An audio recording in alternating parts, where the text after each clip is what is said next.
Okay, welcome everyone to Planning Committee meeting at Lichfield District Council on the 3rd of February 2025.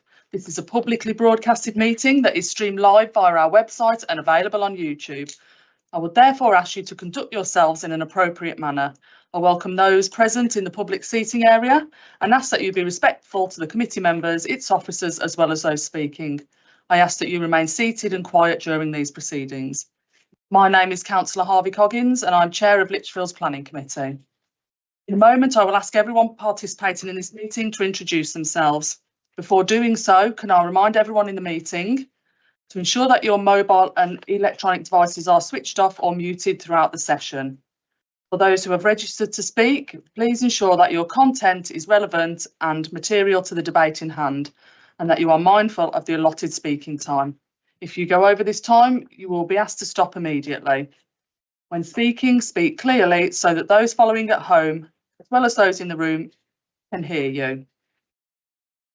Planning Committee is a non-political, quasi-judicial committee bound by National Planning Policy Framework, Lichfield's local plan and supplementary planning guidance. Our decisions are informed by planning considerations tied to these policies, but it is not a pure science.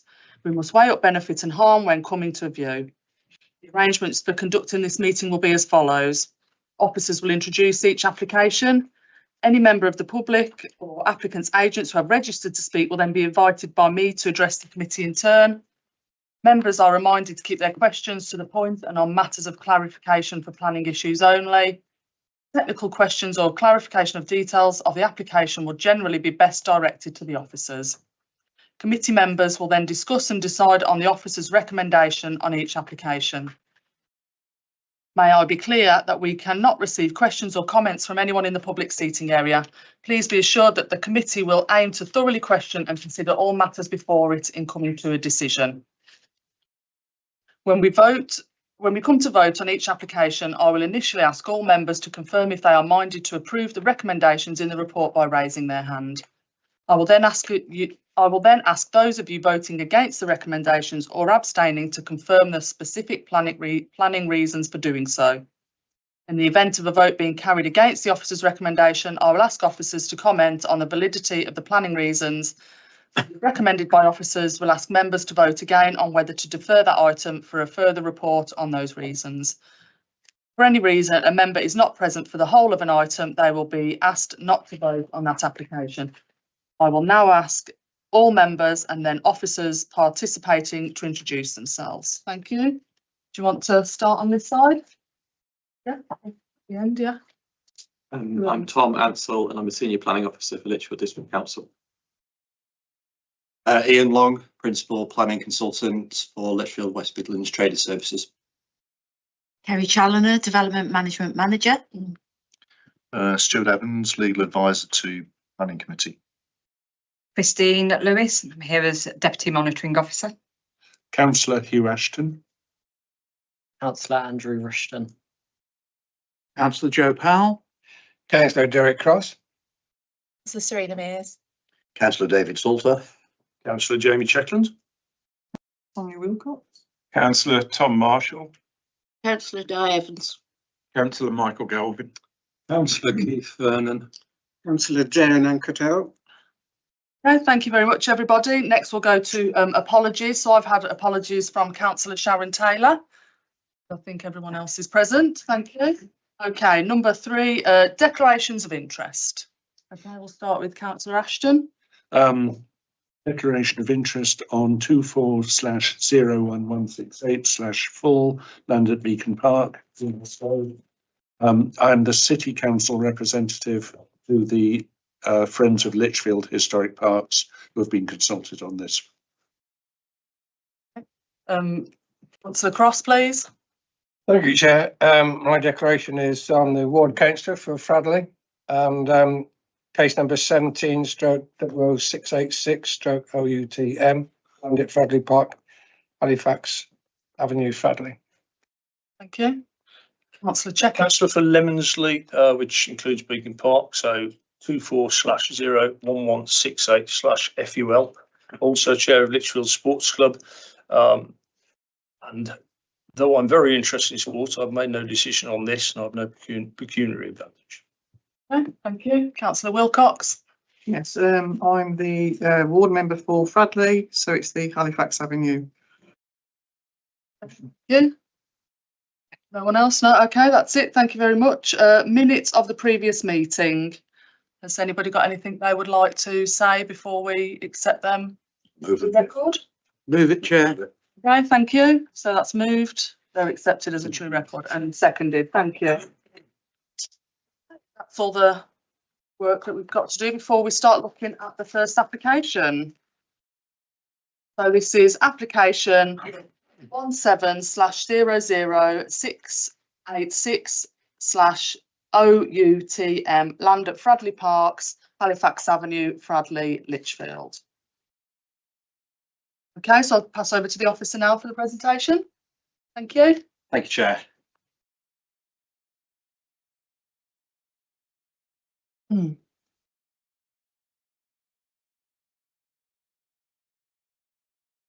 evening, members. The application before you this evening is 17/4/686/OUTM for land east of Gorse Lane, former Fradley Airfield, Fradley, Lichfield, submitted by Fradley Park Developments Limited.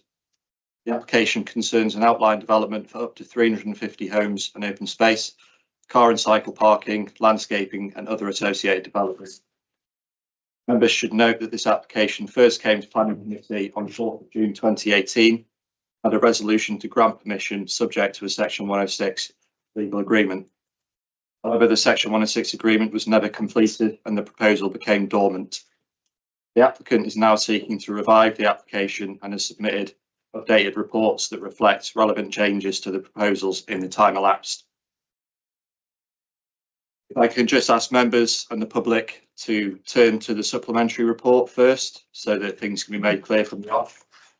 5-year housing land supply position has changed from December 2024 with the publication of the updated National Planning Policy Framework. As such, the Council's housing land supply has fallen from 9.5 years to circa 3.6 years. It should be noted that this has no material influence on the application before you today, as the site is already allocated for residential development in the adopted local plan. Members should also be aware that discussions regarding affordable housing are ongoing between the developer and the district valuer, who has been instructed to review the viability report. The current contribution stands at 15% or 53 homes, up from 10%, 35 homes, tabled by the applicant in 2024. Note that 13% was proposed in 2017 when this application was first submitted and approved at committee. Finally, an additional condition is proposed to be added to clarify control on the maximum quantum of development to reflect the up to 350 dwellings as proposed.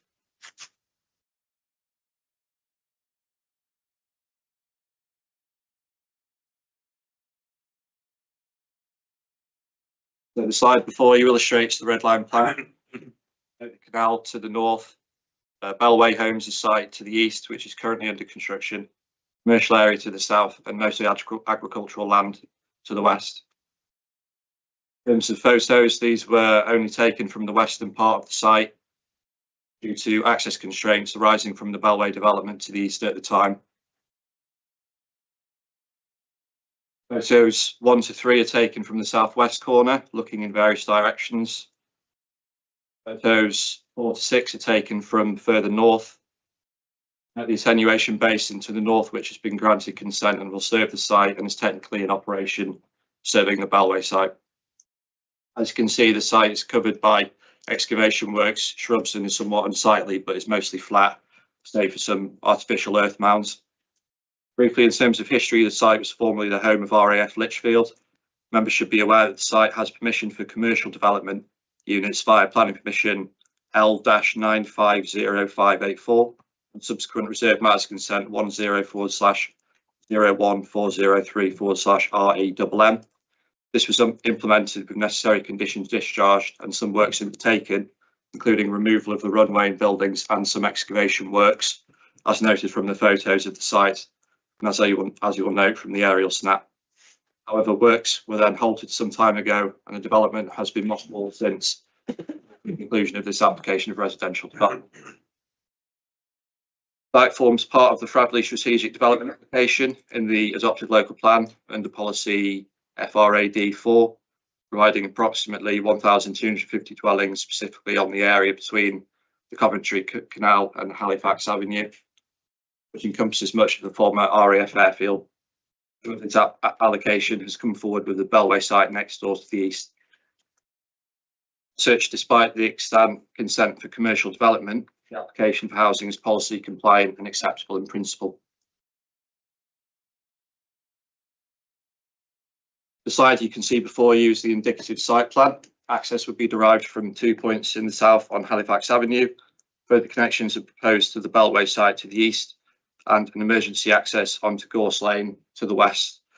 Further pedestrian accesses are proposed with notable points to the canal to the north.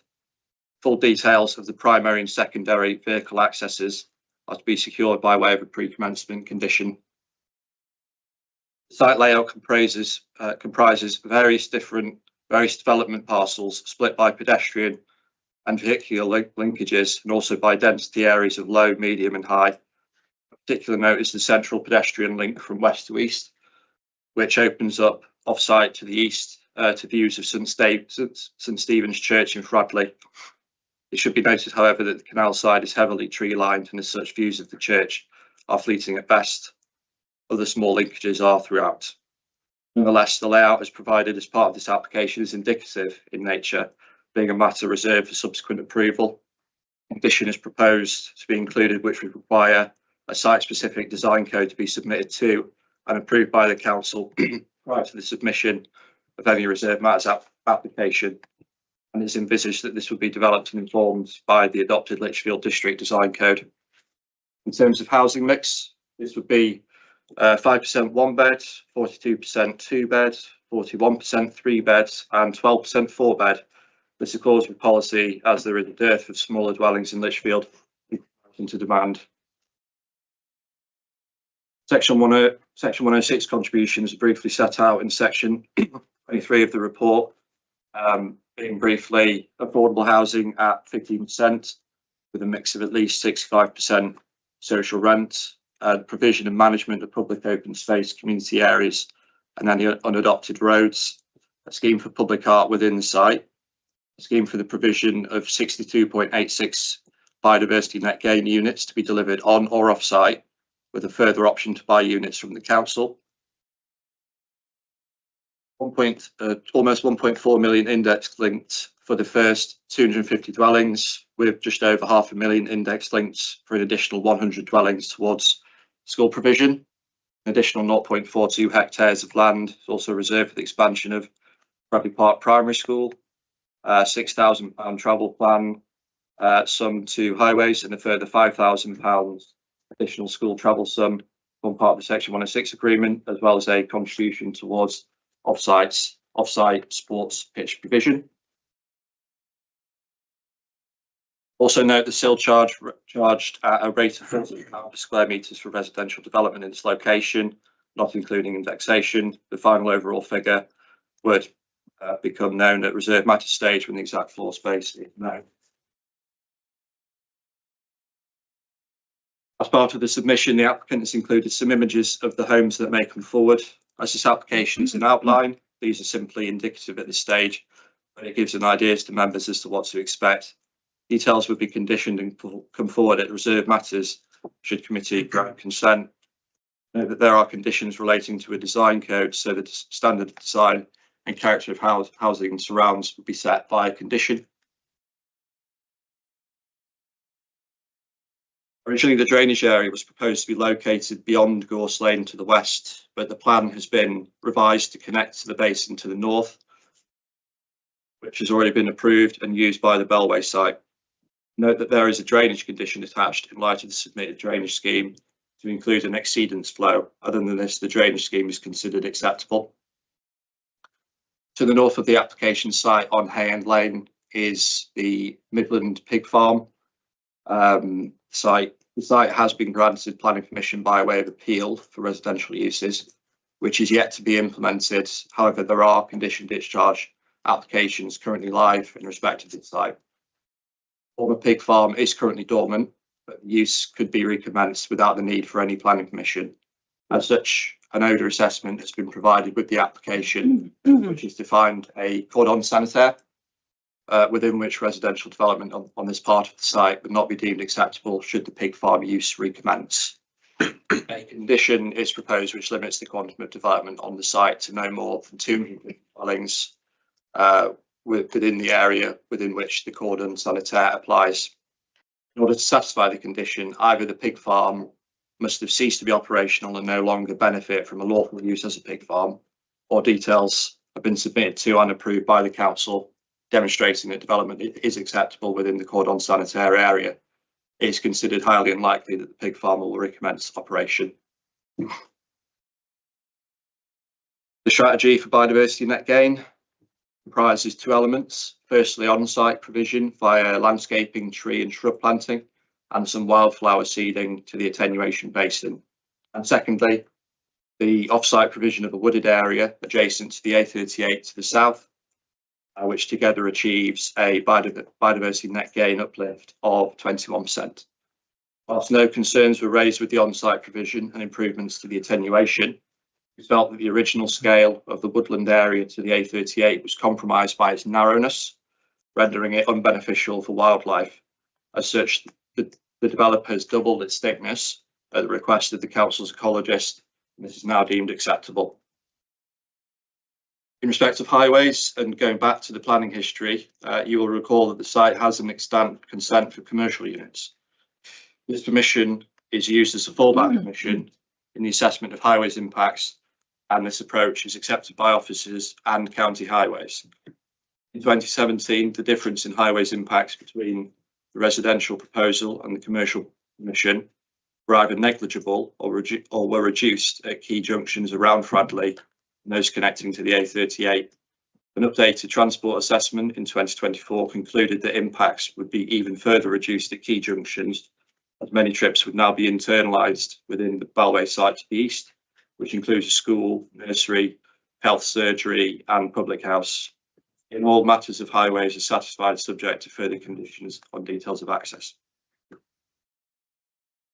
Okay, thank you very much. We've got, before we start councillor discussion, we've got a speaker on this, the applicant's agent, James Bainen. If you'd like to come up to the seats on the desk, thank you. 5 minutes to speak. Your time will begin when you start speaking, and you'll get a warning 30 minutes towards the end of that time. 30 seconds, sorry. 30 seconds, sorry. Thank you, Kate. Good evening, members. I'm here as the planning consultant on behalf of Evans Property Group, who are the promoter of the site. Evans are a long-term investor in Fradley, both on the residential and employment side. They delivered the Fradley Local Centre many years ago, and they've subsequently been involved in the first residential phases of the strategic development allocation in partnership with Bellway. The current application is the final residential phase within the strategic development allocation for residential homes. It is, for all intents and purposes, the same application that came before many of you back in 2018 at Planning Committee.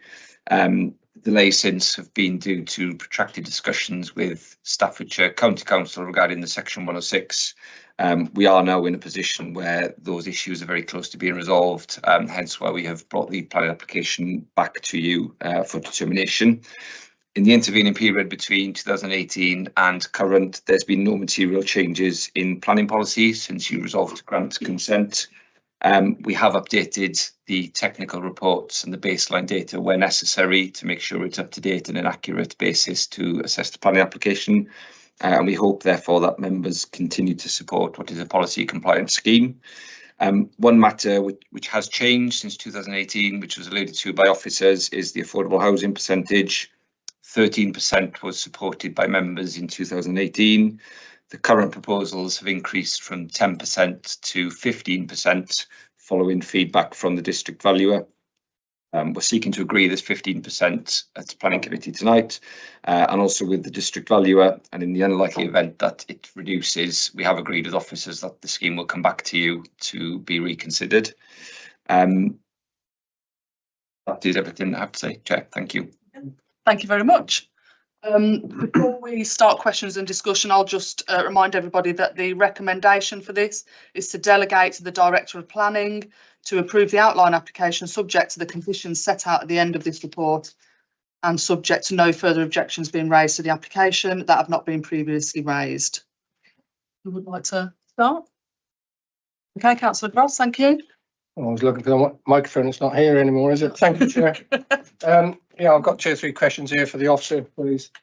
First of all, the report to us states it's Fradley and Streeting. There is no Fradley and Streeting Parish Council at the moment. It's Fradley Parish Council. The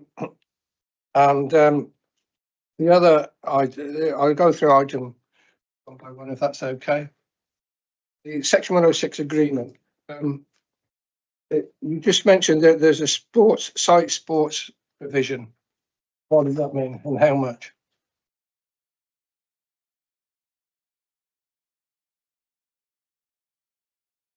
So the Section 106 is still a matter that is being negotiated.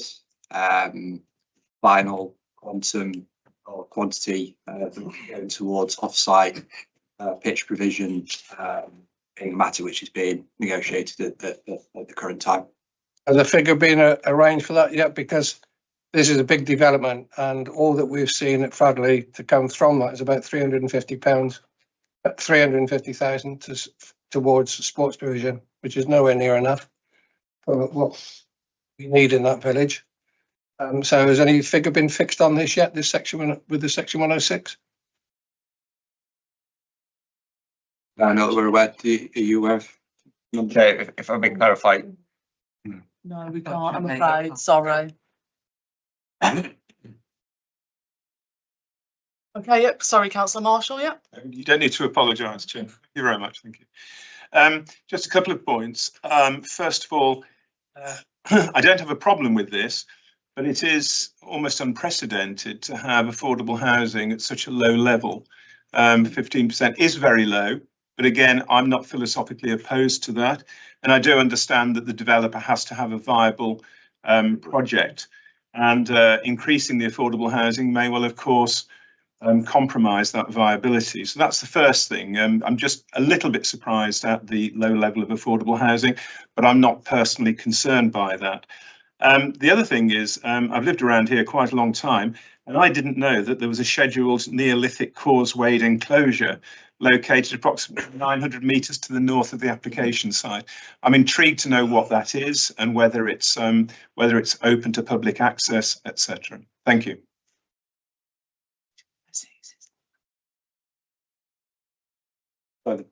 Sorry, was the first question in regards to affordable housing? It slightly is, yes, please. Just some sort of clarification on that, because that's a very, very low level of affordable housing. But as I say, I'm personally not concerned by that. It's just that it's almost unprecedented. No,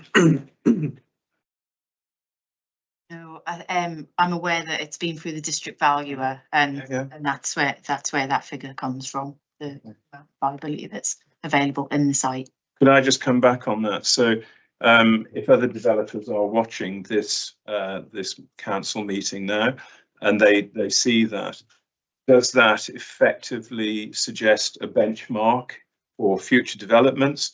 No, it doesn't. Okay, thank you. Thank you very much. And with viability, the developer is required to put a viability argument forward, which we then get tested by, well, in this case, it was the district valuer. Thank you very much. Thank you. The other question was about the Neolithic causeway. Anybody have any answers? Don't worry. I mean, it would have been subject to the necessary heritage and archaeological investigations, which would have deemed it to be of not of sufficient concern to raise an objection as part of the application. With me just being inquisitive more than anything. Thank you. Okay, I've got Councillor Powell next, please. Really, Chair, nothing to say other than move acceptance.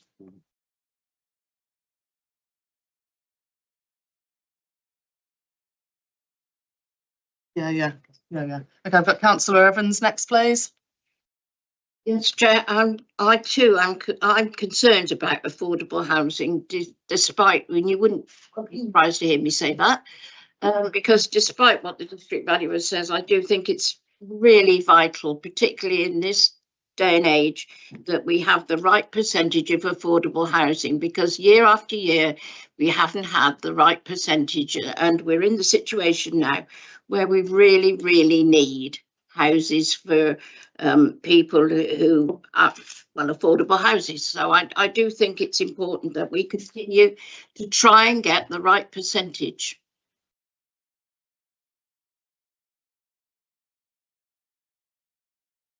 Yes, definitely. Officers would agree with that.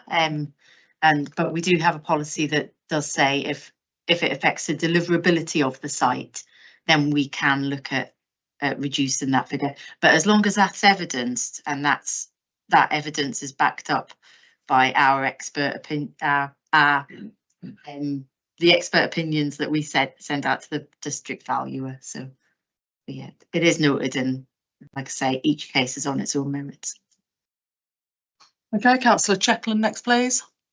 I'm going to mention affordable housing as well. Within the report, I got the impression the developer put forward 10% and that the valuer put forward 15%, and that was still in negotiation. Sort of hearing now that is to be resolved. So that's my first question. I hope it is. The other question is, it's across 350 houses, of which 250 can be built as long as the pig farm doesn't go ahead. Is it 15% for the first 250 houses? That's not within the last 100 houses that might or might not get made, and it is consistent across that. In relation to the contributions for pitches, I looked at Hay and Lane. I walk past there on a reasonably regular basis. Two very nice pitches with a clubhouse. Apart from the fact they've got no goals, I don't really know why that's not being used now. So I don't quite see what the additional. It says the additional commitment is to that sports ground. That sports ground is there. So that's not really an additional. There's more to be built there, yeah. Is there? Yeah. Well, okay. Just a training ground. It only seems to be missing goals at the moment. Right. And the last bit was in relation to doctors' surgeries. It makes reference to the fact there's a doctor, an allocated space somewhere. We know there's an allocated space because it was going to be a building site in one of the previous. It was going to be a delivery site for one of our previous applications. There are no doctors' surgeries within Fradley at all. The nearest ones being Lichfield. Fradley is growing, and I'll be fair, developments that are on there that I've seen, there's a mix of housing across. They're quite spacious, great place to go for Halloween. But they do need some doctor surgeries the way in which, and if something can be prescribed 106 or otherwise, I don't know whether it can or can't, but at the moment, there aren't any facilities in Fradley. My last point I'd like to ask, it mentions the primary and secondary access, which are presumably not the Humpback Bridge.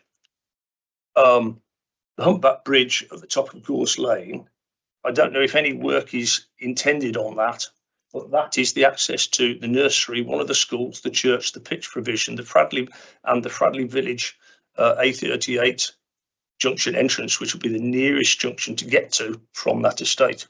So I just wondered if any work's being done on that hump.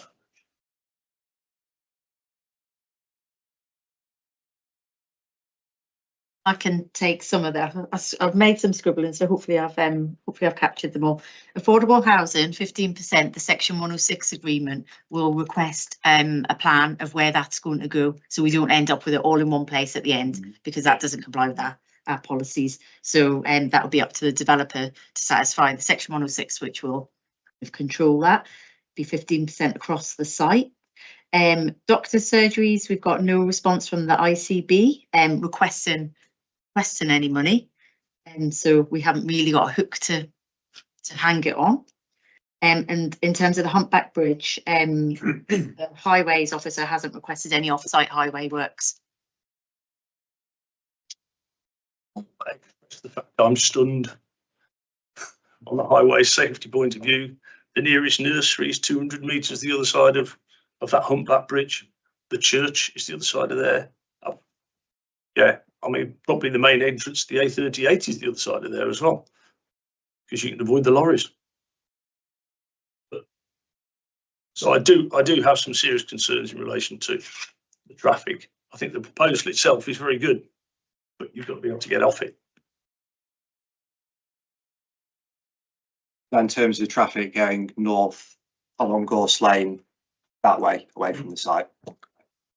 I think the highways, general sort of access strategy is to really encourage movements coming from the east and the south rather than from the north in terms of sort of vehicular movements. Get concept encourage. It won't work, but okay. I can't argue with highways. Neither can we, unfortunately, I know. but your comments are no. And that is hugely frustrating. Okay, I've got Councillor Anketel next, please. I'm really concerned about the affordable housing being used to what it is now. Can we not insist on it being 20% affordable housing and 10% social housing? I think 10% social housing is what's planned at the moment, isn't it? No. 15% is what's proposed as part of the application. 15% social housing.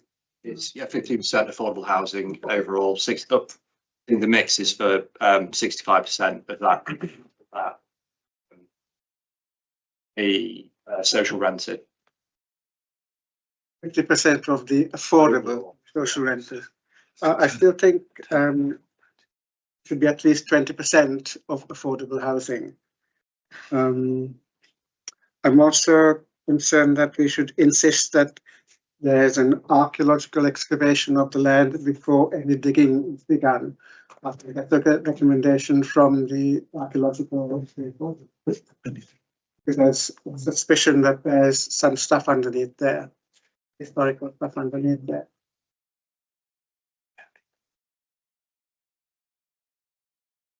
I think it's likely there's a condition which deals with that point in regards to the archaeological aspects for a so for starters a detailed scheme of investigation to understand the archaeological potential of the site, which would be informed by a staged evaluation of that potential.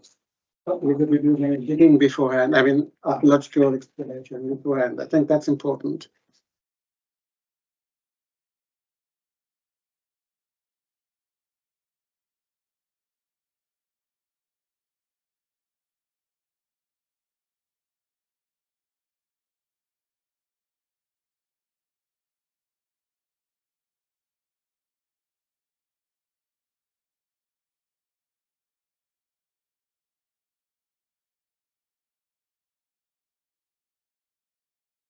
Yes, councillor, you're right. I can't see it on the list of conditions, so I think any recommendation to approve should include the necessary archaeology condition. And if possible, if that could just be delegated to officers, we will have the appropriate wording, so they would do the archaeological investigation before they start any works on this. Just like to make the point, like our district valuer be less easily persuaded by developers on reducing the number of affordable houses. Was on our side. I think there's been some protracted negotiation. Essentially, it all comes down to how much money and yeah, that's how viability works, unfortunately. I think it's been a lengthy process. It's been quite a lengthy process as I understand it. Okay, next speaker, Councillor Ashton, please. Yes, I share fellow councillors' concerns regarding the amount of affordable housing and also social housing as a proportion of the amount of affordable housing. Can I ask whether we're talking about 350 dwellings? Is that 350 buildings, or will some of those be flats? Is up to, it's up to 350 dwellings, so Yeah. there's nothing to stop the developer coming forward with 300 dwellings, although that really happens. Up to 350 dwellings, and that could be any mixture, but that would be part of the reserve matters application. So Right. we Okay. determine that at that stage. Yes, I noticed some was high density, which would imply flats. And the other thing was, again, a concern for the, with regard to the lack of community facilities, such as a community hall, which could be used as a drop-in surgery for doctors or so on. I see a sports pitch and some sports facilities, but nothing resembling a village hall. It would be nice if such a thing could be included in the final plan. Yeah, there's nothing to stop the developer bringing that forward at the reserve matters stage, although it's not before us tonight in terms of it's not in the, it's not in the development description. So it would be unreasonable of us to inform and sort of. Just for noting. Yeah. Okay, next I've got Councillor Cross, please. You Chair, thanks for raising that about the village hall of some sort on that site, because there is nothing on that site. Originally, it was planned for a doctor's surgery to be there, but that seemed to escape the plan somewhere. It was supposed to go on behind the Stirling Centre, which has now got social housing instead. So some of these things need to be brought forward, I think, with the Section 106 again, which the applicant has managed to not do from previous applications and promises to us. I'll pick up the concerns of Councillor Checkland here with regards to the traffic, because I live near there, and there is major problems coming into Fradley South because of the Bellway site mainly, and also because the expansion of from the warehouses with lorries at 10 o'clock at night. I don't know if any of you have gone up there, but it's a lorry park all down Common Lane. So any of the residents is living on Bellway, if you go through at 10 o'clock when the Tesco's are changing over and you've got the lorries coming in with deliveries, you will see many cars just driving down the footpath because they can't get down to Fradley South any other way. So I would like to put here, and the applicants here now, and with their officer, this emergency access, I think, needs to be looked at and considered to be not an emergency access, but an access and exit to come in from Gorst Lane, because we could all then, when it is busy, because we're not going to stop the lorries being there, that's going to grow. There's more and more sheds getting built by the applicant around there anyway at this present time. So that traffic is going to grow quite considerably, but it would help to get in and out late at night and first thing in the mornings, be able to go down Gorst Lane, Woodend Lane into Gorst Lane and down through the site that way, down through Tye Road towards the Stirling Centre, and that would then do a circle around from the Woodend, from the Common Lane, where there's always the hold-ups. So I think the emergency access should be an open access for in or out. If that could be arranged, that would be a massive help to the residents of Stradley South. And the other point I'd like to just question with the officer is the woodland area, diversity plan. You say it's to the south, alongside the A38, southwest of Hilliard's Cross. Just whereabouts do you mean? That's already quite a wooded area along there. The woodland already, which is owned by the applicant. Are they going to add to that, or it's a bit of a mess? Are they going to clear it and replant it, or am I sort of assuming it's that and it's perhaps somewhere else? I can't imagine just where it is.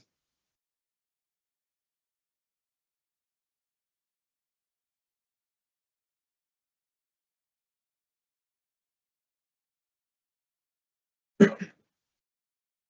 don't know.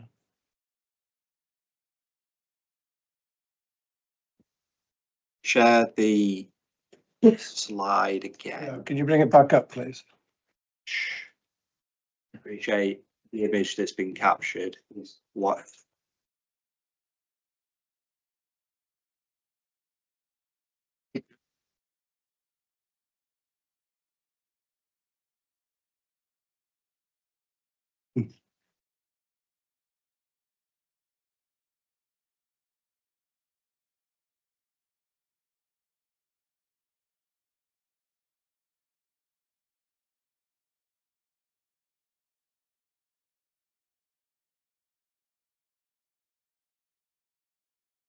like technical issue. We Yeah. can see it, but it's saying it's sharing, but.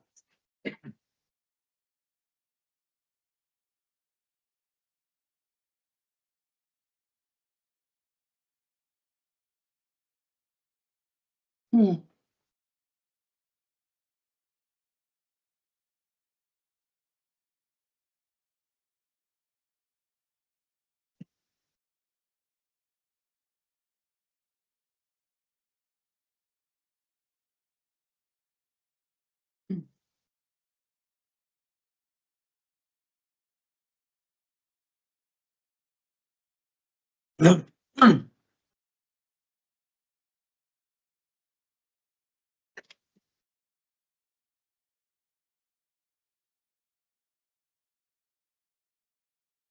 I don't know why it's not.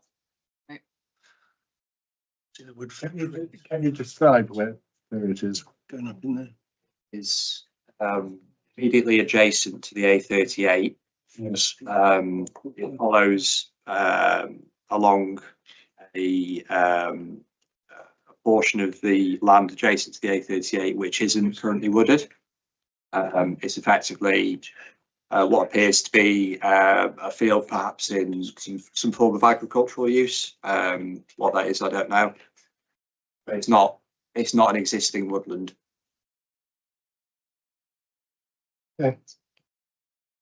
That did that answer the questions? Yeah, kind of, yeah. Talk about that again. But yeah, on that note, then I would second the proposal by Councillor Pell here to accept it and delegate to the. So apparently it was showing on the live stream, but just not on our screen. So before anything else, can I just confirm, because we haven't had Councillor Powell, that he was happy because he did propose, but we didn't include a new the condition about the archaeology investigation. So can I just check with Councillor Powell that you were going to amend your proposal to include that, and that is what Councillor Cross would like to second? As always, you read my mind very well. I know that. Yes, I just wanted to add Gorse Lane in some shape or form as that it's looked at as the entrance, because Councillor Cross is quite right in what he's saying about what happens there with the extra lorries and that you get the change of shifts and everything. It's an absolute rat, not even a rat run. There's not enough space for it to be a rat run. But it needs to be looked at. I just want to check that in archaeology, can we add anything in about highway access at this point? We could review that specific comment with the highways officers before we issue any decisions. Yeah, thank you. Happy to make that part of the delegation. So just to confirm, we've got a list of. We've still got you on the list. Yeah. Okay, so let me just recap. We've got a proposal. We've got a seconder with the added issue of the archaeology and the entrance at Gorse Lane. Yes, and there's also a condition in the supplementary as well, so it would include that. So we've got two extra conditions. Yeah. One review of the highways with the highways team before we so we just need to check what they're saying. Yeah, right. Okay, so it's been seconded. Yeah, we have, as we've got proposal and a seconder, I've still got 3 people to speak. So unless you have got a specific question or the officers that you feel that hasn't been answered, we'll just go round you. Councillor Checkland. Just wanted to emphasise the traffic issue once again at Gorse Lane. It's a development of several thousand houses, likely on the pig farm. It's 1,250 houses for that entire road, which is towards 3,000 cars. Which needs to be taken into account somehow. Yeah, okay, so we've got that added on. Okay, Councillor Mears next, please. I'd just like to go back to the point about the Section 106 monies and the fact that its intended use is for the benefit of the community, and I'd like to see more clarity on how that money is going to be spent, the division of the money, where it's going to be spent and how it's going to be used. If we look at the development on Cricket Lane, it was very clear that there was recreational use, business use, residential use. We were following the literal design codes. but this feels a lot more ambiguous. And I appreciate it's an outline planning consent, but I'd still like to see a stronger provision for the needs of the community in this, and a lot stronger outline as to what monies will be available through Section 106 and what its intended use is.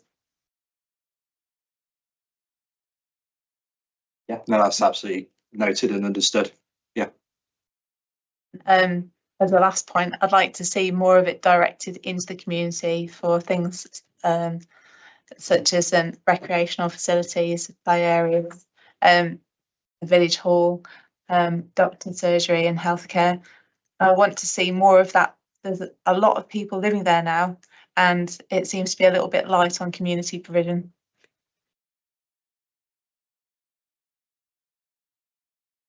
Okay, and finally, I've got Councillor Vernon. Have you got any questions? Yes, my question concerned the section on the Midland pig operations, and I understand that is in quite close proximity to where the houses will be built. Now, I don't know if that is a pig farm or a pig slaughterhouse, but either way, if I was buying one of those houses, I wouldn't want to be in close proximity to a pig operation, whether it's a farm or a slaughterhouse. And you're saying that the company has permission to recommence, but it is highly unlikely if the houses were built. Well, highly unlikely is not a guarantee it won't recommence. So how do you guarantee it won't recommence? If I was to buy a house backed onto this operation, whatever it may be, am I guaranteed that it will not recommence?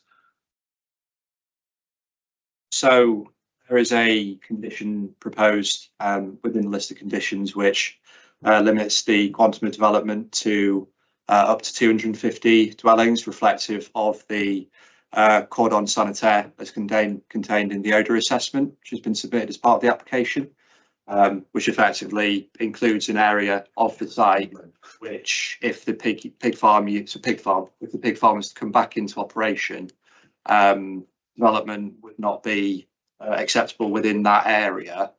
However, it would be acceptable outside of the cordon sanitaire, so it would limit development to not include that area within the cordon sanitaire. However, the condition allows for the full extent of the up to 350 dwellings to come forward in the event there's a couple of different criteria for either a hit, whereby the first is in relation to the pig farm ceasing operation and losing the benefit of the use as a pig farm, or where the applicant is able to submit updated or new information to demonstrate that development could be delivered within that cordon sanitaire area. Obviously, it's more likely that the first of those criteria would be pursued, and the Midland pig farm site, it has the benefit of consent which was secured through appeal for residential development. As I say, that site, the permission hasn't been implemented yet, although there are condition discharge applications which are live for the site currently. So I think we can take that as quite a clear direction of travel for the site. Well, obviously, as you say, it doesn't provide the absolute certainty that the pig farm use couldn't come back into use. But I think it does direct quite clearly that the consent for that site for residential development, the direction of travel is clearly pointing in that way. But there's a condition that controls the extent of the development, so that houses couldn't be delivered within that cordon sanitaire area without the necessary loss of the pig farm, or suitable information being submitted later. So if the houses had been built within that cordon sanitaire, then it is an absolute definite that the pig farm could not recommence. Absolutely cast in iron. Cast in iron. It cannot recommence because the houses have been built. That's what the condition safeguard does, because we have a responsibility as well to protect the pig farm as an entity. Like the National Planning Policy Framework says that you shouldn't be approving houses that will sort of kibosh a business. or a sort of a land use. So for them to build houses on that sort of buffer strip, we would have to be able to guarantee that the pig farm is no more. And that would only happen at that point, of the way the conditions worded. Makes sense. Can I come in then? I was assured by the agent for the developer last Thursday or Friday, that they'll be commencing on site very shortly for the development. It's been held up due to Staffs County Council. With some of the conditions they've had to meet with that, and that's been held up for 2 years with them. So it'll be starting on site very shortly. It was expecting to start this month. So there will be no pig farming. And the reason the pig farming stopped was because there's no money in pig farming of that size. It has to be much greater to make money out of pig farming. So it's unlikely there'll ever be any more pig farming there. It's not big enough. Okay, going to move to a vote then now everybody's had their chance to speak. So we are voting for the recommendation to delegate to the Director of Planning with the additional matters of the archaeology and the Gorse Lane. What's in the supplementary? And what's in the supplementary. Okay, so we'll vote first. All those in favour, please raise your hand. It's you know. Yeah. Yeah. It's not. Oh, no, it's not. Right. And Catal. Okay. 2, 3, 7. Okay. All those against, please. And abstentions, please. Okay, thank you very much. Been carried. Approved with the recommended additional matters. Okay. Thank you.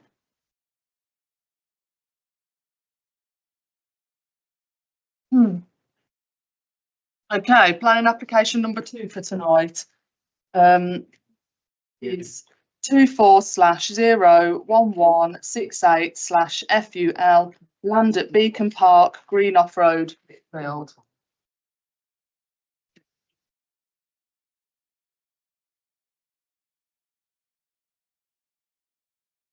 Having some IT issues. Can you call them? They're going to leave the meeting. Can you call them back in?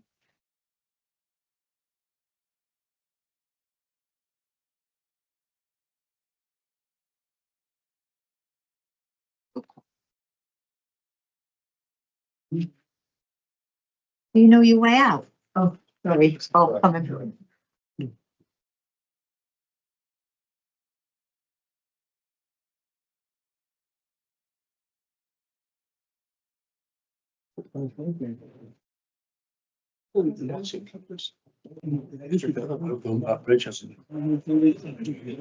Yeah, yeah.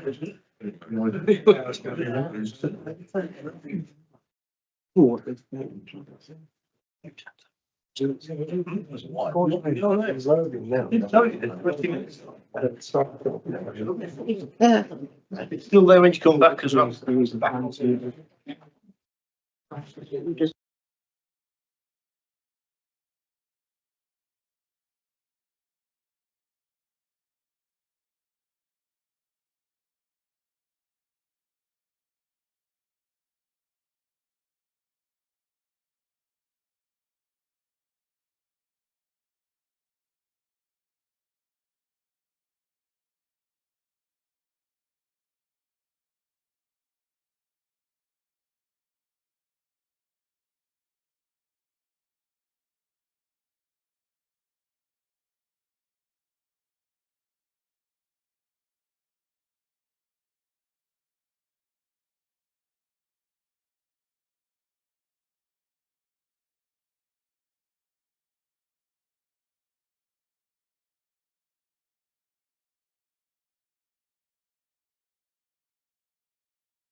Okay,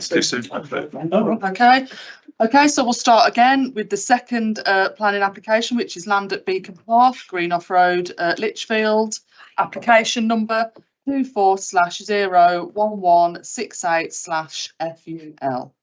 So I'll pass over to the officer for the presentation, please.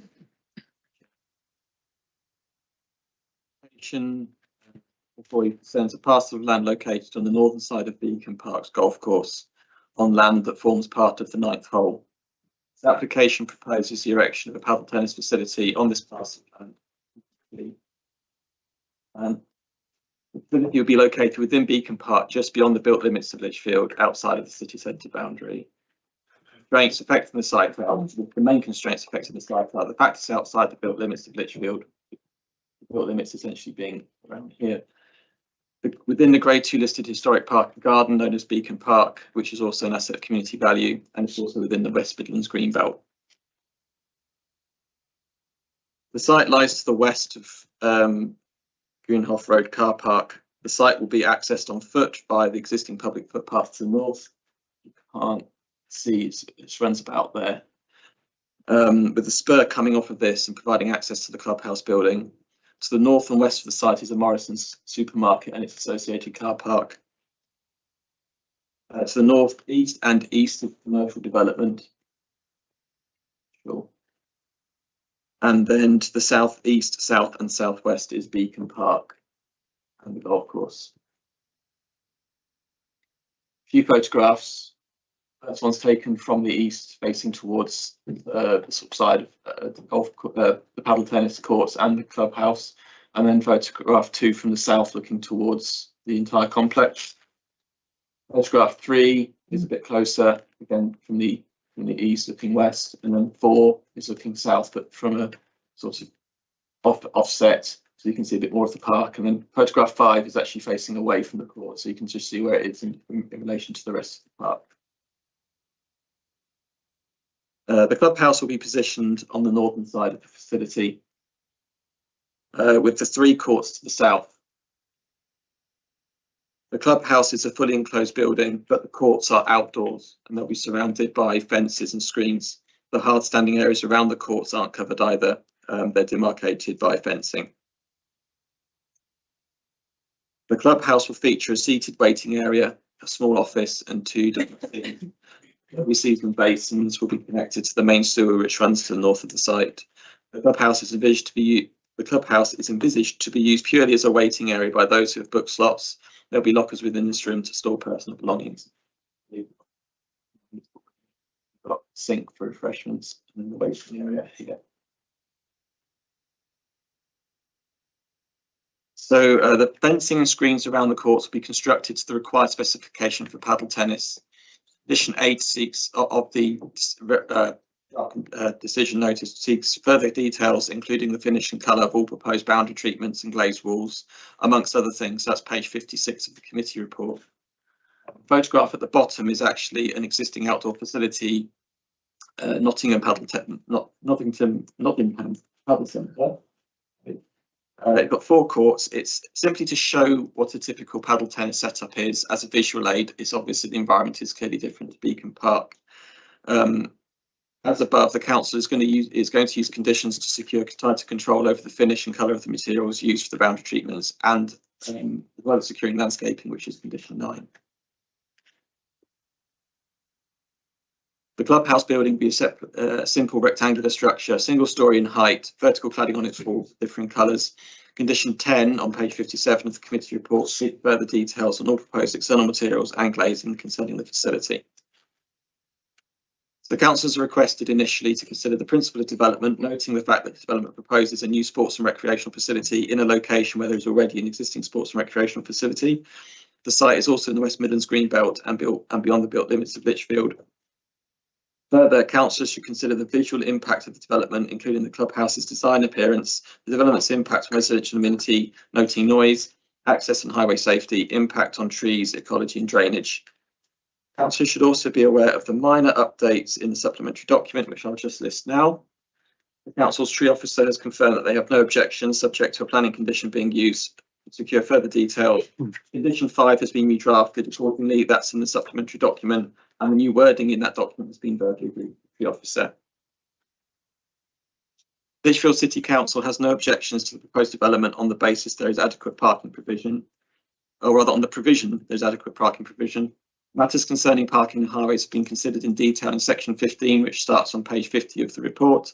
There are no objections from the local highway authority, and the council has no concerns in relation to parking or highway matters. Friends of Lichfield Historic Parks have advised that their preference is for such a facilities location it to be at a sports or leisure centre. Site and layout as proposed is the best option within Beacon Park, minimalising visual and auditory disturbance to park users and residents. That consultee has not objected to development. 2 further comments from neighbouring residential properties have been received. One is an additional objection from a third party living in Harrington Walk. Another was received following the circulation of the planning supplementary document. Neither of these raise any new material planning considerations which require reappraisal of the development before committee today. A document has been provided by the agent representing the applicant, providing further details on the demand for paddle tennis facilities within the district.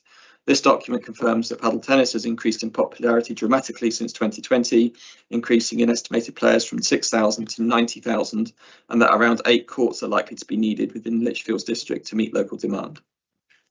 No further comments have been received from Severn Trent Water, which means that condition 4 on page 55 of the committee report is proposed to be retained, and condition 7 as drafted on page 56 is to be deleted or removed, with all subsequent conditions renumbered accordingly. After careful consideration of all relevant matters, officers conclude that application should be supported for the reasons set out in the accompanying report in accordance with the conditions set out on pages 55 to 60 of the committee report. Thank you, Chair.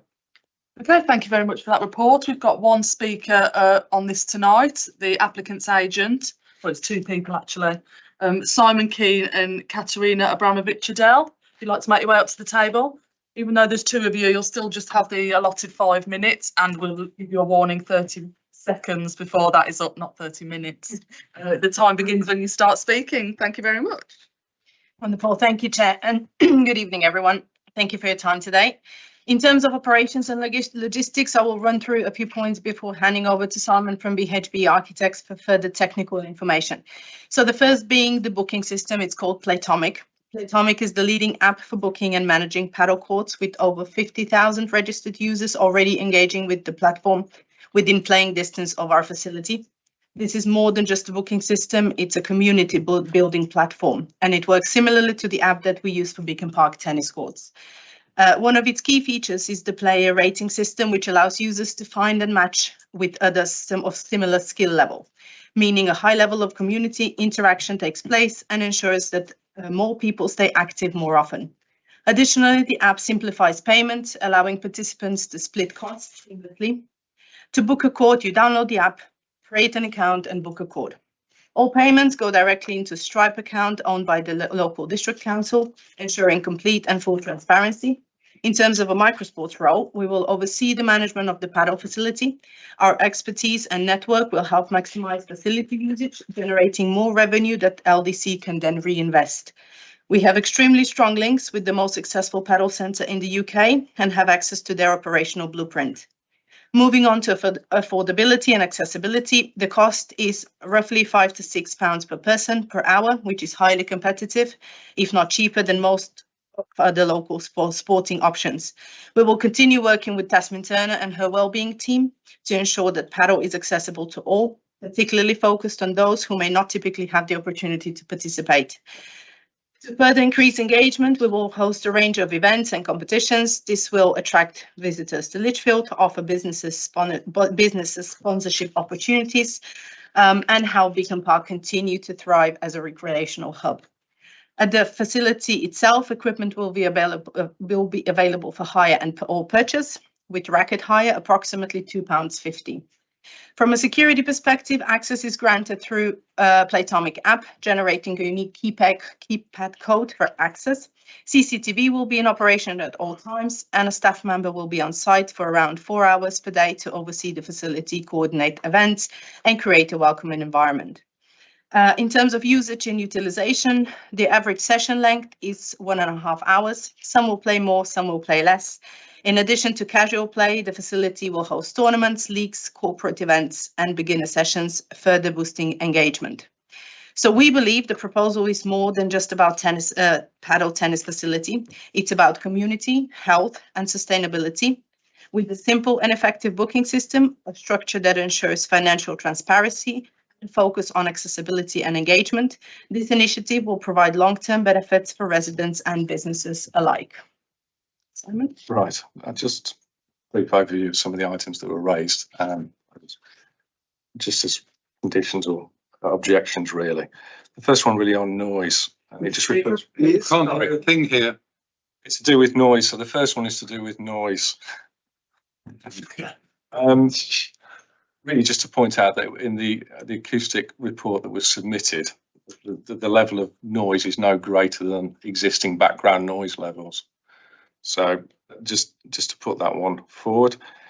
Disruption of the existing golf course and the loss of the 9th hole, obviously through these proposals. We are in the process of an application being submitted for reducing the 18-hole golf course to a 9-hole golf course, with the southern portion of the existing golf course being set out as part of a mini nature reserve. And that was granted in principle at Cabinet in December of last year. I think that's probably lighting. Again, lighting columns are approximately 4.5 meters tall, so they're relatively low, and they are obviously encapsulated or sheltered by Morrison's and the neighbouring industrial unit. Okay, yeah, okay, thank you very much. Thank you for that. Okay, so we'll move on to questions for the officers. Okay, Councillor Ashton first. Okay, my first question is a result of the previous application, which was investigated by the Friends of Lichfield Historic Parks. One description of paddle tennis was that it is noisy, sweaty and sweary. I therefore question whether the facilities provided in the clubhouse are going to be sufficient for a sport which seems to be considerably more energetic than tennis. So that's one question. And I've got two questions regarding the glass walls which surround a paddle tennis court. One is to do with glint and glare. I assume that a glint and glare assessment has been done, as it would be for, say, solar panels on a roof. And the other one concerns bird strike.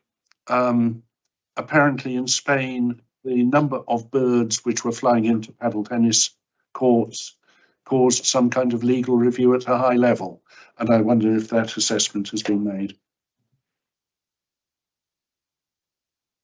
Yeah, sorry. Yeah. So to pick up, the first point was about the clubhouse. It's set up essentially as a waiting room. So there's sort of no changing facilities. People will come and await their slot. They have a locker for their personal belongings. They'll be assumed to be dressed in appropriate clothing for taking part in the sport, and then they will depart afterwards after getting their personal belongings from the lockers. I don't see any reason as to why the facilities would be inappropriate or unacceptable for those purposes. There's also an outdoor seating area. I imagine if there is courts full of doubles and there's more people there during better weather, there'll be an outdoor seating area too, so it won't get too crowded. And with refreshment facilities and lockers and the toilet, I as an officer, I do not have any concerns about the clubhouse's appropriateness or scale or anything like that. A glint and glare assessment was not undertaken, was not a part of the submission. The ecology officer for the council has appraised all of the submitted documents and the plans and did not object or request that. In respect of bird strike, at least, in terms of glint and glare and the impact on neighbouring amenity or neighbouring properties, I would just like to I've had this extra slide, which I did for noise, but it's also worth showing in respect of glint and glare.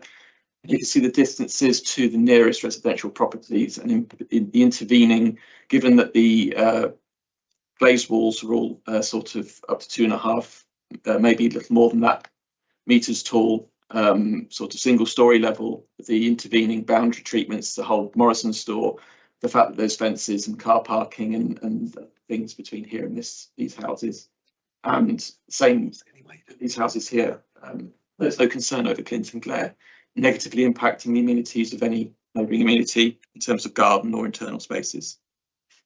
Okay, thank you very much. I do have other objections, but they're not planning, so I won't mention them here.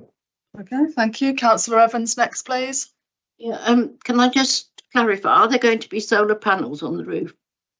Because Councillor Ashton mentioned solar panels. That was not specified in the submission. Why I'm asking is because what is the roof made of anyway? I don't know what material is going to go on the roof, actually. It will be a flat roof, but that doesn't preclude that from being. I was just wondering whether we could be environmentally friendly and have a roof that has got sedum on or grass, because that would make it perhaps far more acceptable within that environment, because that has been some of the objections to the building itself. So could that therefore be a consideration? Yes, I agree. That's a good idea. The planning condition, which is planning condition number, it will change probably when it goes out because the conditions are all going to be numbered, but condition 10 as per the report requires all materials and finishes to be used in the external elevations and roof of the building to be secured. So sedum, turfed roof, that's a material. So the details of that can be secured during discharging that condition. I thought it would fit better within Beacon Park than just a flat roof. And on page 45, 8.9 and 8.10, they're the same. Is it just a mistake?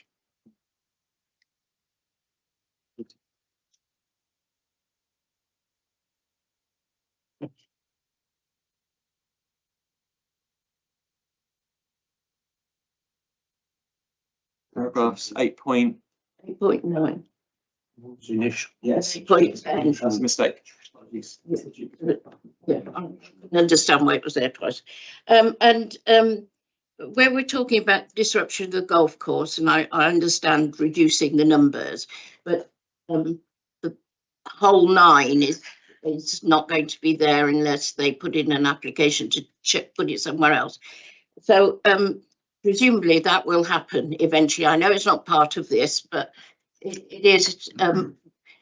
The facility needs to be retained, and I assume that whole 9 is an important one as well. Yes. Yes, the application is being prepared. I believe the agent confirmed it with the agreement cabinet. Right. Thank you. For that action for the golf course to be reduced from 18. Yeah. And on page 56, 19.2, that's talking about commercial bin. And it says that there won't be any access. What the problem? So will that be 19.2? I'm talking about. Say that.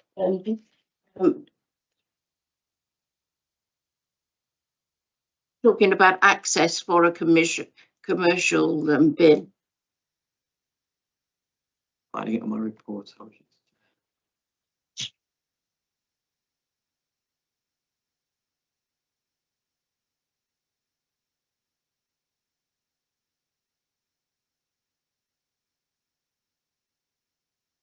Yes, the clubhouse facility produced. So this is discussion on whether the facility will require its own commercial waste collection service or something. Sorry, I can't hear. Sorry. So can you repeat that, please? It's a discussion on whether the paddle tennis facility would generate sufficient waste to require its own commercial waste service. I used a planning condition to require that. Details, condition 11 as drafted, details of on-site refuse storage facilities and a strategy setting up for how waste generated at the site will be disposed of shall be submitted to and approved. It might be that conditions discharged by way of them saying that it won't need that facility, it won't need commercial. So a way of discharging that, but otherwise if it does, they'll need to submit that, and then we can use the council's waste and recycling team we can work with them to get that discharged and appropriate details So accessibility won't be a problem.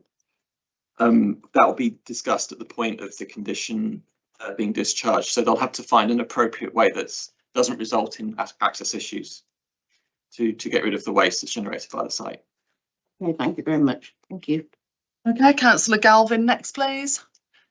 Thank you. 12 months ago, I don't think I'd heard of paddle tennis. So, having looked up and read about it and spoke to people in the area, and I think this is something I'd propose that we accept this. This is something that I think will get a great deal of use for the area. You know, it's high profile and it'd be benefits to the people of Lichfield and to Beacon Park. Any of my friends will say I really don't like golf, but it's nothing to do with losing part of the golf course. I really do think it'd be an asset to the park. Okay, thank you. I've got councillor Vernon next, please. My apologies for having a little side chat there. I was just asking councillor Galvin, this is a planning application for 3 courts, because when you put the picture up, it looked like 4 courts, and I thought, have I got the no, no, that's not an example somewhere else. In Paddle Centre, because it's just to show you what it generally looks like as a visual aid. It's application for 3 courts. Okay, I just that and I thought, oh, you suddenly sneaked in the next. Okay, thank you. Okay, I've got councillor Anketel next, please. I think anything that increases the public activity is good, but I'm concerned about the decrease in green space and effect on biodiversity. I'm also concerned about nighttime lighting, disrupting nighttime wildlife and increasing nighttime glare in the atmosphere. And also, I think sporting money might be more fairly spent improving facilities in Burntwood rather than improving facilities here. Pros and cons. To come back on biodiversity, that will be dealt with as an off-site delivery. So they're going to mitigate the biodiversity impacts through an off-site provision of off-site biodiversity net gain, but that will have to go through a specific condition that's imposed at government level. That will happen beyond the point at which we determine the application. On the lighting, and that they submitted a lighting scheme, and that was appraised by the environmental health officer, and it was actually recommended that the application be implemented in accordance with that. If they have to change it or want to change the lighting scheme, that will require them to submit a fresh application or discharge the condition. So we'll have full control over lighting as well. Was there another point that I've missed? Sorry. Yes, money will be spent on this, and I think, to be fair to Burntwood, I've heard Burntwood councillors, and not Dan Evans, complaining that money spent in Lichfield might be better spent improving the facilities in Burntwood. Okay, I can only appraise the application before me in this instance. Councillor Marshall next, please. Thank you, Chair. I think my question has probably just been answered by the planning officer. It did concern the biodiversity net gain and the fact that there will be it will be secured off-site. I just wondered how that worked, and obviously we do have guarantees that the offsetting will be successful. It just concerns me a little bit that the gain that we would like to see is not an immediate gain in the area. And can you just give an indication of how far away that site might be? I'd hate to think it was somewhere in India, something like that, without being too glib, but you take my point. 300 yards away. Okay. The biodiversity net gain, the evidence on securing that has to be submitted via a condition that comes in following granting of permission. They would have to evidence that they have bought credits or secured credits to offset the harm that that's been caused through a site that I believe has to be on the it has to be on the site register with Natural England, and I believe there's a hierarchy, and it's a financial penalty. The more local you are, the less you pay. If you go for biodiversity, if you go for a site that's out of district, I believe you pay more for the credits. Okay. So the incentive is to keep it as local as possible. Thank you very much. Thank you, Chair. Okay, thank you. I've got councillor Checkland next, please. Yeah. Just in relation to that, there's also proposed to have a conservation area which will be looking for to spend biodiversity net gains. So it'll be about 300 yards away from where the actual thing will be. Just in relation to the clubhouse, to say that there's nowhere to change if you play in the rain or you get very, very sweaty because it's an energetic game, or you're going back to work after lunchtime, if you're going somewhere different, people will want to change their clothes. And to not have some cubicles that are available to change their clothes, I think it's lack of foresight. In relation to noise, I get the fact that it's not near houses, and I believe there's a noise abatement notice being served on Winchester Racket and Fitness. That is only 15 metres from a house. That's noise, and the language within that has caused that they're going towards that. So I'm conscious though noise isn't an issue for the houses where they are. It is in the middle of a public park. It is a place where people go walking. It's where they walk their dogs. It's where they take their children, all the rest of it. And I think a close eye needs to be kept on the amount of noise that is generated. I understand there's even developments in the type of glass being used on tennis courts now to create less of an impact when they're hit with the ball. I would ask that we condition maybe a noise, not a noise survey, but that it be monitored so that provisions can be put in place should the noise level to be found to be higher than is currently claimed, because it is raising issues around the moment.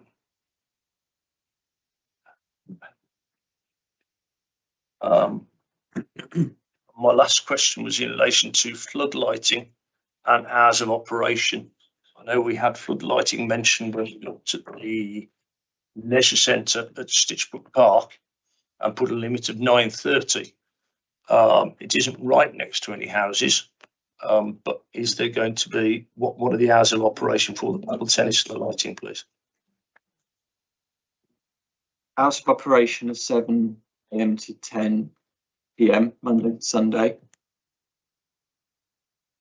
That was obviously to prevent unrestricted use and to capture the daylight in summer and the winter times. Obviously, it's unlikely due to darkness arriving earlier that it could be used later than inclement weather and things like that. But in the summertime, it's 7 to, well, all year round, it's 7. Yeah, 7 till 10. Question about the clubhouse facility. I believe a balance has been struck by this proposal to avoid a building that is large. If you're going to add cubicles and necessary facilities, you'd have a larger building in a green belt, and it would do balancing exercise. I'm not suggesting it has 20 cubicles, just somewhere where people can be private within the building. But in relation to the noise, I know noise is one of the biggest issues for paddle tennis courts. So, with relation to noise, the surveys provided, I've taken an extract here, which is obviously quite detailed, but this is assuming quite a lot of worst case scenarios. They're assuming Sunday evening, all 3 courts in use, and it found that the proposal should not result in an adverse impact. Now, if the court was used inappropriately, if it went beyond 10 PM, if it was used in a way that generated more noise and a statutory nuisance was found to be made, then the environmental health team within the council would be responsible for looking into that and controlling it. Okay, Councillor Powell, next please. Yeah, it's just a quick question. Security getting into the building, fine during operational hours and that, but we have had in the past around certain parts of the park problems with sharps and things being left around by various people, etc., and them using odd bits of building around there for their activities. What sort of security are you going to put there to sort of help negate this? And then, as nobody else has done it, I'll second the proposal.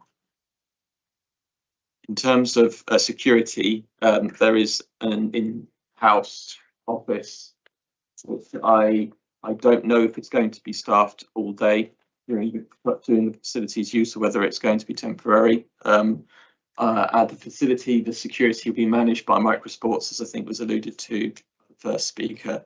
In terms of what is going to be used to safeguard it from crime, no details were provided, I could discuss or explore the viability of adding a condition that requires the submission of a security statement that sets out the means that will be used to.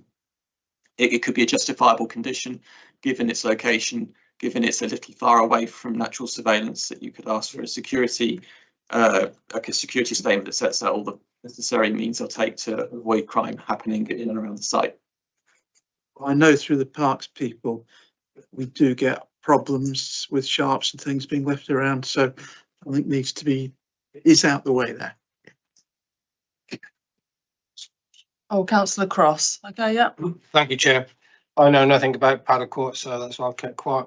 But if I may embarrass myself, ask a question. Is the fencing around it, is that sort of metal fencing, or is it glass that goes around these courts? I believe there's a mixture of mesh fencing and glazed panels. Okay. If it's glazed panels, presumably they're toughened like you'd have in a squash court.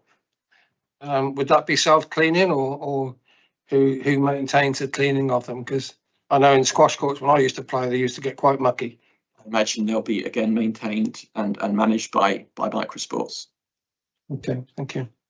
Okay, I've got Councillor Mears next, please. Thank you.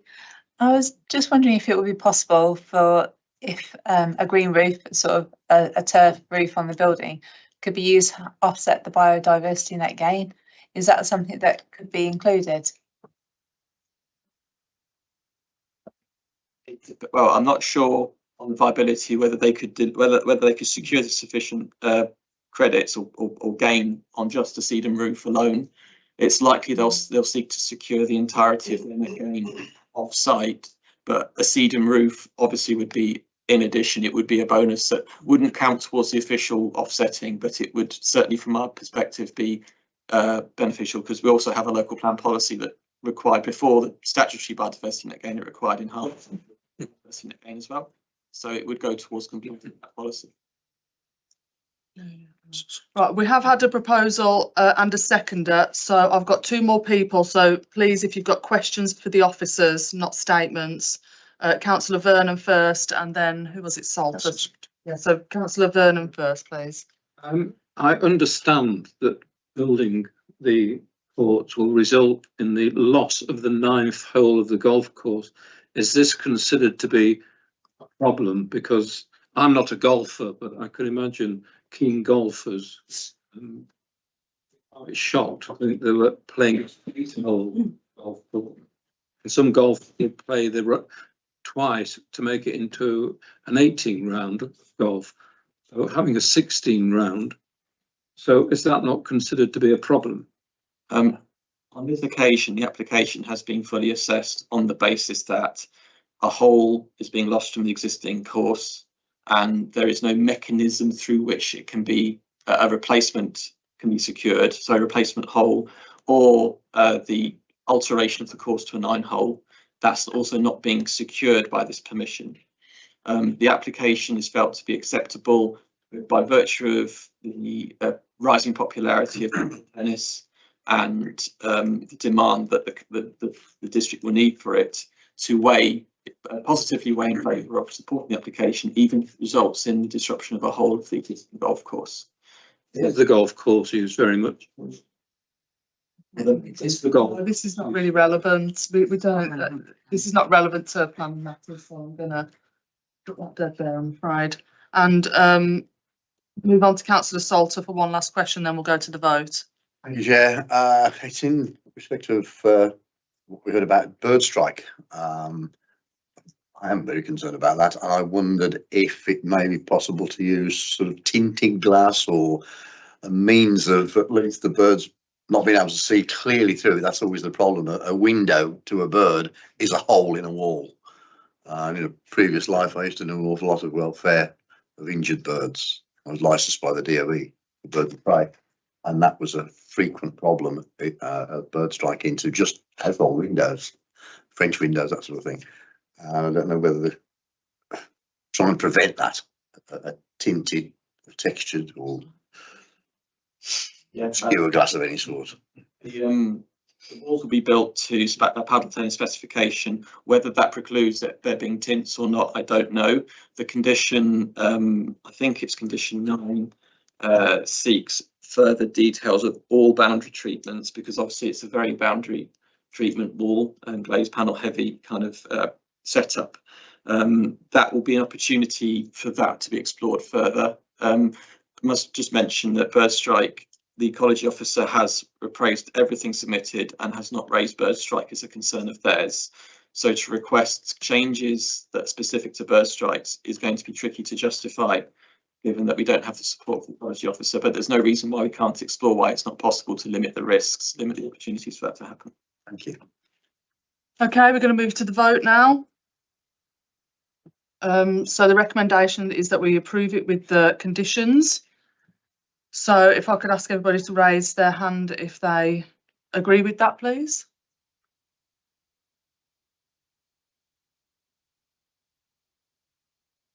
Yeah, anyone that wishes to go against that? Anyone that wishes to abstain on extensions? Okay, that has been approved. Thank you. Oh, okay, thank you.